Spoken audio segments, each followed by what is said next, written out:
What's going on, guys? It's Cimoooooooo, and we're here at the House of Champs, just here on Sunday after YCS Dallas. And I wanted to do something a little bit different for last week in Yu-Gi-Oh! Because we have Dzeeff and House of Champs himself here. We just decided we'd do a little bit of a collab and kind of a recap of YCS Dallas in general, talking about how the event went, what we kind of expected, what actually ended up coming to fruition, and really like what we can take away from this event in general. So starting off, we all had some different pretty much ways of tackling this, because John and I were both playing meta, and Doug was actually playing rogue, so I think this is going to provide a very interesting perspective on how things went. So let's start with you, Doug, being the rogue player. Yeah, so for those of you that watched the live stream duel that Cimoooooooo and I had, which is on my channel, and John's channel actually, you might have noticed that I was playing Paleozoics, and my goal there was pretty similar to the idea of Burning Abyss at the 2015 WCQ, where they had the best counter matchup to Necros, and they could play good floodgates like Mistake.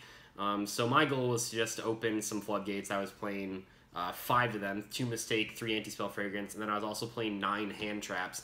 And then as long as you can get like a couple hand traps and a floodgate and a toad, the idea was that you could win. Actually, at the event, my Spiral and Pendulum matchups went really well, actually. Right. They weren't actually an issue. I did lose to the Mir match, which was because he had Winter Cherries and I did not, so little hard to win that. And that was kind of rough, and I lost to an invoked deck. So it's like, overall though, I'd say that if I would have just played Spiral and Pendulums, I think I would have done a lot better, because the theory worked. The hand traps were really good going second. The floodgates almost immediately won me the game when I had them up. And Spirals especially really can't deal with simplified game states, because they're sort of like DDDs in a way. That's kind of what I noticed when we were testing as well, is that they need like a lot of cards. So if you can just summon like a Toad and have like one relevant back row and maybe a hand trap, they usually just can't deal with that. So I thought it went pretty well. Yeah, I know your preparation. Well, I was gonna say, I noticed Mistake was amazing in your deck too. Yeah. That's a card I did not see coming at all. For me, I had my worst event in 10 years record-wise. That was really styming, considering I'd been playing pretty much every day up until the event. I made that mistake of, I think I'll change my deck with something I haven't played with just Therio. And that was Vanity's Fiend. And I put in 3 Allures in my Pendulum Magicians with 3 Vanity's Fiends. I'm like, with 3 Desires, with 3 Allures, with 3 Vanity's Fiends, surely I'll just Pendulum summon something out and summon Vanity's Fiend every time, and Spirals can just do nothing. Well, I ran into Spirals round 1, and I opened double Vanity's Fiend, double Cosmic Cyclone, and purple Poison Magician going first. That was a good hand, and then game 2 was a real grind game, lost that. Then I played a Trickster player, and I did summon Vanity's Fiend every single time, and they had 5 honest between the 3 games for every single Vanity's Fiend, and that's not something Vanity's Fiend was ready for. It's got that next level tech. But I'm glad you brought that up, because as we talked about in the meta-analysis going into YCS Dallas, you hear Doug played Paleo. He played against Paleo, which means he wasn't the only Paleo player in the entire room.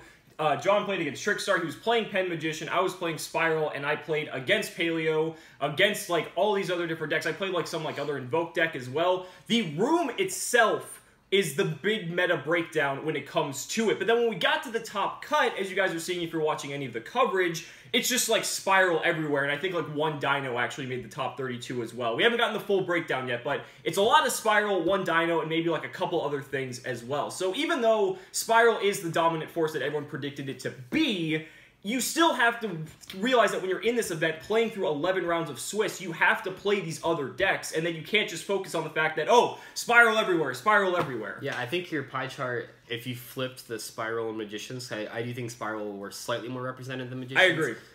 That pie chart was actually perfect, because especially, like, none of us were at the undefeated tables, but, I mean, round 2 or whatever, but...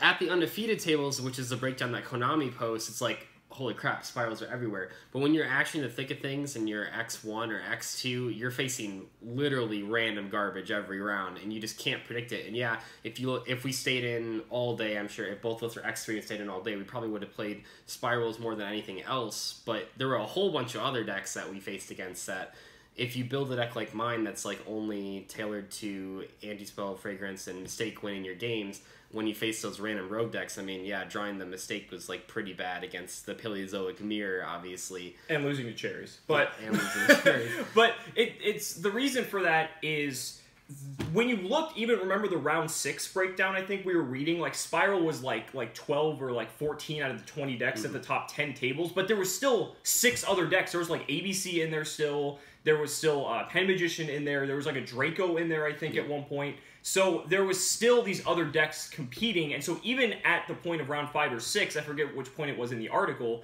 you're still having to play other decks besides Spiral. So we haven't hit that, tier 0 format that everyone was anticipating. Yeah. But I was wrong because the biggest thing was I underestimated that, when Necros came out, everyone got Necros for the event because that, in the context of that format, it was huge. And then same thing when Full Power Pepe came out. Everyone got Full Power Pepe for the one event that it was legal for.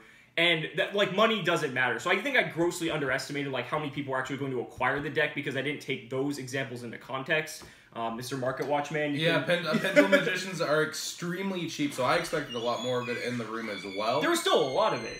Yeah, I definitely expected, even more, though. I expected, just to see a wave of it, and I would say that it was, there were a lot, but not as many as I expected. Especially considering that a lot of people had it because it's been the best deck for 5 weeks now. Exactly. I mean, maybe not the tier 0 best deck, but definitely I'd say it's had the majority of regional tops for the past 5 weeks. So you'd think everyone already had it, so they would just show up to Dallas with it, not wanting to pick up Spiral, but yeah.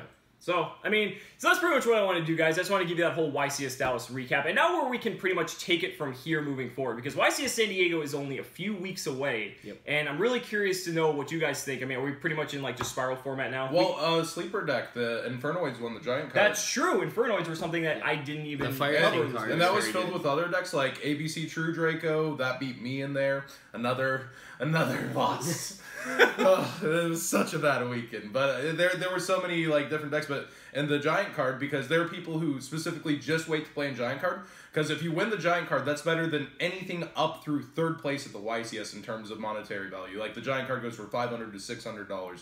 So with them playing in the main event, there are people who specifically just try to beat a field of 32, and that was George Machete with Infernoid. Yeah, so, yeah, he owns PPG. That's an entire sleeper deck that a lot of people were.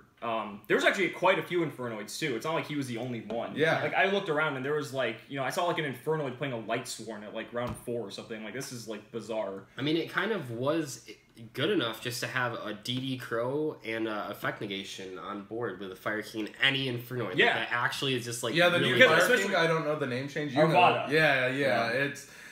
It's really good. It's a negate on board that's just extra that can hit the cards out of, you can use your resources from your hand instead of having to commit to the field with it. But with Trigate Wizard coming out a couple weeks from now, then YCS what does that come in? So it comes in the structure deck, the Link structure deck. So everyone's gonna have access to it. You only need one for the deck.